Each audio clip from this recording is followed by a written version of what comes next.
പക്ഷേ ഞാൻ അങ്ങനെ ചെയ്താൽ ആനന്ദാധിക്യത്താൽ നീ മരിച്ചു പോകും. ലോകത്തിൽ നിന്ന് ഓടിയകലുക, ആത്മാവിന്റെ ആഴങ്ങളിലേക്ക് മടങ്ങി വരിക, കൂടെ കൂടെ മടങ്ങി വരിക. അവിടെയാണ് നീ ആയിരിക്കേണ്ടത്. ഈ ലോകത്തിൽ നീ തേടുന്നതെന്തോ അതിവിടെ കണ്ടെത്താനാവില്ല. യഥാർത്ഥമായ ആനന്ദം നിന്റെ ഉള്ളിൽ മാത്രമേ കണ്ടെത്താനാകൂ.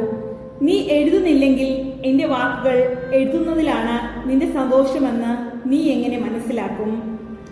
എൻ്റെ ചെറിയ കുഞ്ഞെ, പ്രാർത്ഥിക്കുക, ശ്രവിക്കുക, തുറവിയുള്ളവളായിരിക്കുക. പായ പിടിക്കാൻ വിട്ടിരിക്കുന്ന കല്ലിനെ രൂപപ്പെടുത്താനോ പിളർക്കാനോ കഴിയുമോ? അതിനാൽ നിന്റെ ആത്മാവിനെ സംബന്ധിക്കുന്ന കാര്യങ്ങളിൽ അലസത കൂടാതെ കഠിനാധ്വാനം ചെയ്യാൻ സന്നദ്ധതയുണ്ടാവണം. ഞാൻ നിന്നെ സ്വർഗീയ കാര്യങ്ങൾ പഠിപ്പിക്കുന്നു. പക്ഷേ ദൃഢചിത്തതയോടെ നിന്റെ ഹൃദയത്തിൽ എനിക്കിടം തരണം. എൻ്റെ കുഞ്ഞെ, ചെറുതായിരിക്കുക എന്നതാണ് നിന്റെ ഭംഗി. നിന്നിൽ മേന്മയുള്ളതായി യാതൊന്നുമില്ല എന്ന് എനിക്കറിയാം.